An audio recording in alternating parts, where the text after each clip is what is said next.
मुंबई, भारत की आर्थिक राजधानी, न केवल अपने ग्लैमर और अवसरों के लिए जानी जाती है, बल्कि समय-समय पर ऐसे मामलों के लिए भी सुर्खियों में रहती है जो समाज को झकझोर देते हैं। 2025 में मुंबई के एक प्रतिष्ठित स्कूल की 40 वर्षीय पूर्व शिक्षिका से संबंधित एक मामला सामने आया है, जिसमें उन पर एक 16 वर्षीय नाबालिग छात्र के साथ यौन उत्पीड़न और बलात्कार का गंभीर आरोप भी लगा। यह मामला न केवल कानूनी और नैतिक दृष्टिकोण से महत्वपूर्ण है, बल्कि इसने शिक्षक छात्र संबंधों, शक्ति के दुरुपयोग और समाज में बच्चों की सुरक्षा जैसे मुद्दों पर गहन बहस छेड़ दी है। हम इस मामले के हर पहलू को विस्तार से समझाएंगे आपको, जिसमें घटना के बारे में एक एक वृतांत में आपको बताया जाएगा। उसके पहले अगर आपने हमारे क्राइम स्टोरी चैनल को सब्सक्राइब नहीं किया है तो सब्सक्राइब कर लें और कमेंट में आगे चल के बताइएगा कि वीडियो कैसी लगी। तो चलिए अब बिना समय गंवाए वीडियो को आगे चलाते हैं। यह मामला जुलाई 2025 में तब सुर्खियों में आया जब मुंबई पुलिस ने एक 40 वर्षीय महिला शिक्षिका को गिरफ्तार किया। यह महिला, जो एक प्रतिष्ठित स्कूल में अंग्रेजी की शिक्षिका थी, पर आरोप था कि उसने अपने 16 वर्षीय छात्र के साथ 1 साल से अधिक समय तक यौन उत्पीड़न किया। पुलिस के हिसाब से यह घटना दिसंबर 2023 में शुरू हुई, जब शिक्षिका ने स्कूल की वार्षिक समारोह की तैयारियों के दौरान छात्र के साथ निकटता बढ़ाई। शिक्षिका ने छात्र को अपने विश्वास में लिया और उसे अलग थलग कर लिया।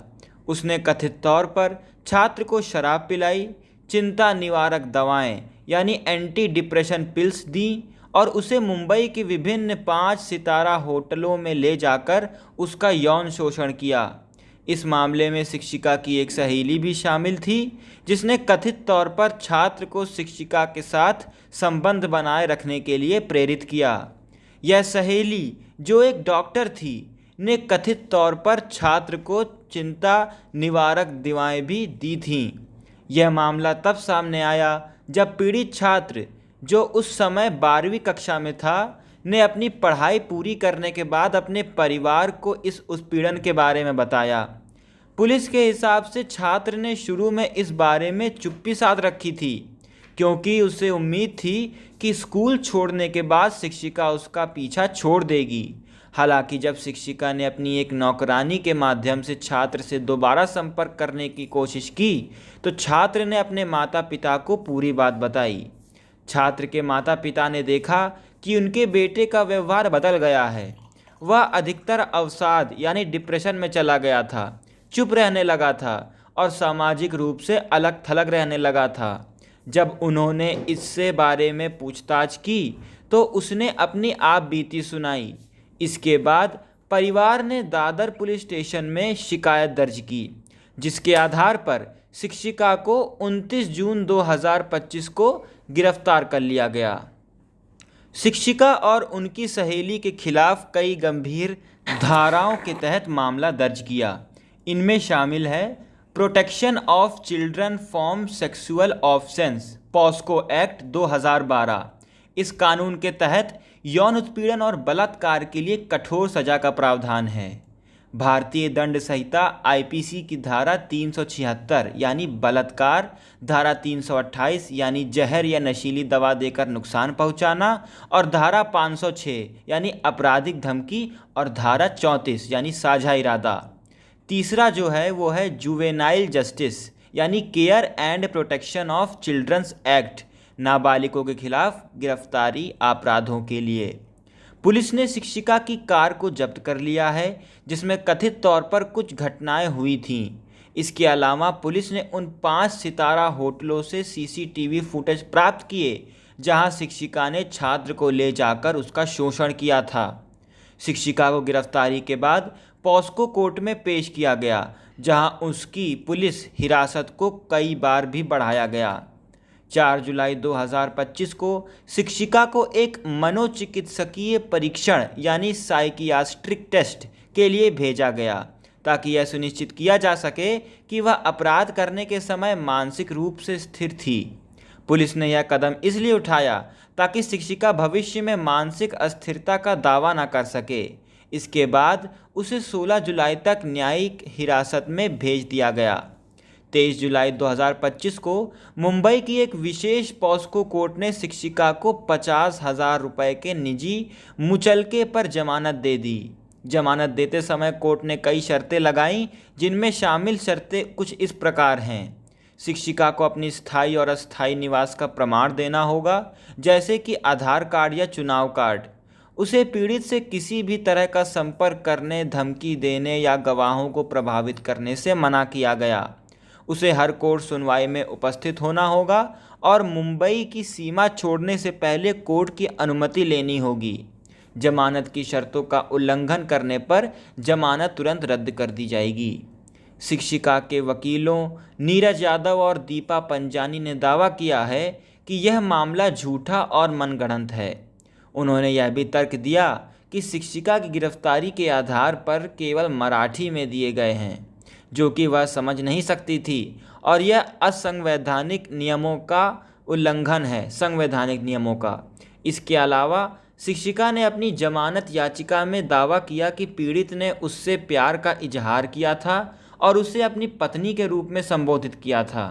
उसने यह भी कहा था कि पीड़ित की मां ने उनके कथित रिश्ते का विरोध किया, जिसके कारण यह मामला दर्ज किया गया।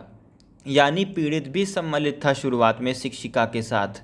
हालांकि विशेष जज सबीना अल्ताफ मलिक ने यह माना कि पीड़ित 17 वर्ष से अधिक का था और शिक्षिका ने स्कूल से इस्तीफ़ा दे दिया था, लेकिन जो पीड़ित था वह माइनर था, जिसके कारण शिक्षक छात्र का रिश्ता खत्म हो गया था। कोर्ट ने यह भी कहा कि इस मामले में बाद में दोनों के बीच सहमति से रिश्ता बन गया था, जिसके आधार पर जमानत दी गई। लेकिन पीड़ित और अभियोजित पक्ष ने जमानत का विरोध किया, ये कहते हुए कि शिक्षिका पीड़ित को डराने धमकाने और सबूत से छेड़छाड़ कर सकती है भविष्य में। इस मामले ने समाज में कई महत्वपूर्ण सवाल खड़े किए। सबसे पहले यह मामला शिक्षक छात्र संबंधों में विश्वास और शक्ति के दुरुपयोग को उजागर करता है। शिक्षक, जो समाज में एक आदर्श और मार्गदर्शक की भूमिका निभाते हैं, यदि वे स्थिति का दुरुपयोग करते हैं तो यह बच्चों और उनके परिवार के लिए एक गंभीर मनोवैज्ञानिक और सामाजिक परिणाम ला सकता है। इस मामले ने यह भी सवाल उठाया कि स्कूल और शैक्षिक संस्थान बच्चों की सुरक्षा के लिए कितने तैयार हैं। पुलिस ने स्कूल प्रशासन से पूछताछ की कि क्या शिक्षिका ने स्वेच्छा से इस्तीफ़ा दिया था या उसे मजबूर किया गया था, और क्या स्कूल को इस मामले की पूर्व जानकारी थी। स्कूल ने दावा किया कि उन्हें शिक्षिका की गिरफ्तारी के बाद ही इस मामले की जानकारी मिली, लेकिन यह सवाल बना हुआ है कि क्या स्कूल ने पर्याप्त निगरानी की और जांच की थी। इसके अलावा इस मामले ने लैंगिक रूढ़ियों को भी चुनौती दी। आमतौर पर यौन उत्पीड़न के मामले में पुरुषों को आरोपी और महिलाओं को पीड़ित के रूप में देखा जाता है, लेकिन इस मामले ने एक महिला शिक्षिका का नाबालिग पुरुष छात्र के साथ उत्पीड़न का आरोप होना समाज की पारंपरिक धारणाओं को तोड़ता है। यह दर्शाता है कि यौन उत्पीड़न का शिकार कोई भी हो सकता है, चाहे वह किसी भी लिंग का हो, क्योंकि हवस इंसान पर किसी भी उम्र में चढ़ जाती है। पीड़ित छात्र को मनोवैज्ञानिक स्थिति इस मामले का एक महत्वपूर्ण पहलू है। पुलिस और परिवार के अनुसार छात्र अवसाद में चला गया था और उसका व्यवहार पूरी तरह बदल गया था। शिक्षिका द्वारा उसे शराब और चिंता निवारक दवाएं देने का असर उसके मानसिक स्वास्थ्य पर चढ़ा। यह एक गंभीर मुद्दा है कि कैसे शक्ति और विश्वास का दुरुपयोग नाबालिगों को दीर्घकालिक मनोवैज्ञानिक नुकसान पहुंचा सकता है। पीड़ित के परिवार ने शुरू में इस मामले को दबाने की कोशिश की थी, क्योंकि वे नहीं चाहते थे कि उनकी बेटे की पढ़ाई प्रभावित हो। लेकिन जब शिक्षिका ने दोबारा संपर्क करने की कोशिश की तो तंग आकर पीड़ित और उसके परिवार को पुलिस में शिकायत दर्ज करनी पड़ी। यह दर्शाता है कि समाज में यौन उत्पीड़न के मामले को उजागर करने में अभी भी कई सामाजिक और सांस्कृतिक बाधाएं हैं। इस मामले ने मीडिया और जनता का ध्यान बहुत खींचा। कई जगहों पर इस मामले को प्रमुखता से कवर किया गया। कुछ लोगों ने शिक्षिका की हरकतों की निंदा की, जबकि अन्य ने इस मामले को लैंगिक दृष्टिकोण से देखने की कोशिश की।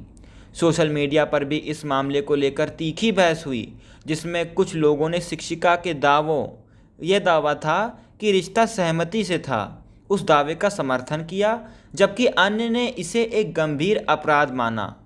मीडिया ने मामलों को मुंबई की शिक्षिका द्वारा यौन उत्पीड़न के रूप में प्रस्तुत किया और कई बार इसे सनसनीखेज बनाने की कोशिश की गई, लेकिन यह महत्वपूर्ण है कि इस तरह के मामले को संवेदनशीलता के साथ कवर किया जाए ताकि पीड़ित की गोपनीयता का सम्मान बना रहे। यह मामला कई महत्वपूर्ण सबक भी साथ साथ में देता है। पहला सबक यह देता है कि स्कूलों और शैक्षिक संस्थानों को बच्चों की सुरक्षा के लिए सख्त नीतियां और निगरानी प्रणाली लागू करनी चाहिए। शिक्षकों की भर्ती और उनके व्यवहार की नियमित जांच होनी चाहिए, क्योंकि फैंसी और हाईटेक दिखने वाले स्कूलों को बना लेने से ही सब कुछ नहीं होता है। बच्चों और उनके परिवारों को यौन उत्पीड़न के बारे में जागरूक करने की ज़रूरत है ताकि वह समय पर मदद मांग सकें, क्योंकि माता पिता बच्चों को अधिकतर सिविक सेंस मामले की जानकारी देने में पीछे हो जाते हैं। इस तरह के मामलों को में त्वरित और निष्पक्ष सुनवाई की ज़रूरत है ताकि पीड़ित को जल्दी न्याय मिले और आरोपी को उचित सज़ा मिले। चौथा है, यौन उत्पीड़न के पीड़ितों को तुरंत मनोवैज्ञानिक सहायता दी जानी चाहिए ताकि वे अपने आघात से उबर सकें। मुंबई की पूर्व शिक्षिका का यह मामला न केवल एक आपराधिक घटना है, बल्कि यह समाज में गहरे बैठे मुद्दों को उजागर करता है। यह हमें यह सोचने पर मजबूर करता है कि हम अपने बच्चों को कितना सुरक्षित माहौल दे रहे हैं और क्या हमारी शिक्षा प्रणाली और कानून व्यवस्था इन संवेदनशील मामलों को संभालने के लिए पूरी तरह तैयार है कि नहीं। क्योंकि अच्छी किताबें, अच्छे पाठ्यक्रम, अच्छे स्कूल बनाने से ही बच्चे नहीं शिक्षित होते हैं। माता पिता के साथ साथ शिक्षकों को भी बच्चों को शिक्षित करने में बहुत बड़ी भूमिका निभानी पड़ती है। इस मामले ने शिक्षक छात्र संबंधों की पवित्रता पर सवाल उठाए और ये दिखाया कि शक्ति का दुरुपयोग कितना खतरनाक हो सकता है। जैसा कि यह मामला अभी भी कोर्ट में विचाराधीन है, हमें उम्मीद करनी चाहिए कि पीड़ित को न्याय मिलेगा और समाज इस तरह की घटनाओं से सबक लेगा। क्योंकि यह मामला अभी लगभग 1.5 और 1 महीने पहले का ही है, तो इसमें जल्द कोई निर्णय बड़ा आ जाए या इत्तेफाक हो सकता है, क्योंकि अभी दोनों पक्षों की बातें रखी जा रही कोर्ट में और अभी एक केस चल रहा है कोर्ट में। क्योंकि अभी सिर्फ 1 महीने पहले ही घटना उजागर हुई है, बल्कि ये घटना चल रही है 2023 के अंत से। तब बच्चे की स्वेच्छा से शायद ये हुआ है, ये खुलासा निकल कर आ रहा है। बच्चों की सुरक्षा और उनके मानसिक स्वास्थ्य को प्राथमिकता देना हमारी सामूहिक जिम्मेदारी है। तो यह थी कहानी जिसमें एक शिक्षिका ने कैसे बच्चे को अपनी हवस का शिकार बनाया। आजकल हम लोग देखते हैं कि महिलाएं पीड़ित होती हैं पुरुषों द्वारा यौन उत्पीड़न में, लेकिन यह समाज का एक ही पहलू है। हम लोगों को दोनों पहलू देखने चाहिए, जिसमें पुरुष भी आज के समय में बहुत ज़्यादा महिलाओं के टारगेट में आ रहे हैं, चाहे वो शादीशुदा जोड़ी हो, चाहे वो लिव इन रिलेशनशिप जोड़ी हो, या फिर नया प्रेम हो। कोई भी टाइप का प्रेम है, आजकल लड़कों को भी बहुत अलग अलग तरीक़ों से टारगेट किया जा रहा है। तो हमारे समाज के दो पहलू हैं, दोनों पर काम करते हुए पुरुषों और महिलाओं में समानता लानी चाहिए, जिससे आगे अपराध बढ़े ना और देश अपनी प्रगति करता रहे। क्योंकि एक आदमी के भरोसे देश नहीं चल सकता है, सबको बराबर तरीके से कोऑपरेट करने की ज़रूरत है। चाहे कॉमन सिटीज़न हो, बड़े उच्च पद पर कोई बैठा अधिकारी हो, या बड़े नेता हों या माता पिता हों, सबको बराबर तरीके से कोऑपरेट करना होगा, तभी जाके ये बेसिक प्रॉब्लम ख़त्म होंगी। उम्मीद है आपको हमारी वीडियो पसंद आई होगी। अगर ये पसंद आई हो वीडियो तो लाइक करें। इस वीडियो को शेयर करने का उद्देश्य ये है कि ज़्यादा तक लोगों तक पहुँचेगी वीडियो, तो लोग जागरूक होंगे, जानेंगे कि उनके सोसाइटी में क्या चल रहा है, और इससे वे अपने बच्चों को भी शिक्षित करेंगे, जिससे उनके बच्चे अगले पीड़ित ना बने। क्योंकि पीड़ित हम लोगों के बीच में से ही हैं, तो अगला नंबर आपका भी हो सकता है अगर आपने अपने बच्चों को अभी से शिक्षित नहीं किया। क्योंकि बच्चे होते हैं गीली मिट्टी, उनको 18 साल के पहले सब कुछ सिखा देना चाहिए। उसी में सबकी भलाई है, परिवार के साथ साथ। विदा लेते हैं आपसे। उम्मीद करते हैं आपको वीडियो पसंद आई होगी। नमस्कार, धन्यवाद।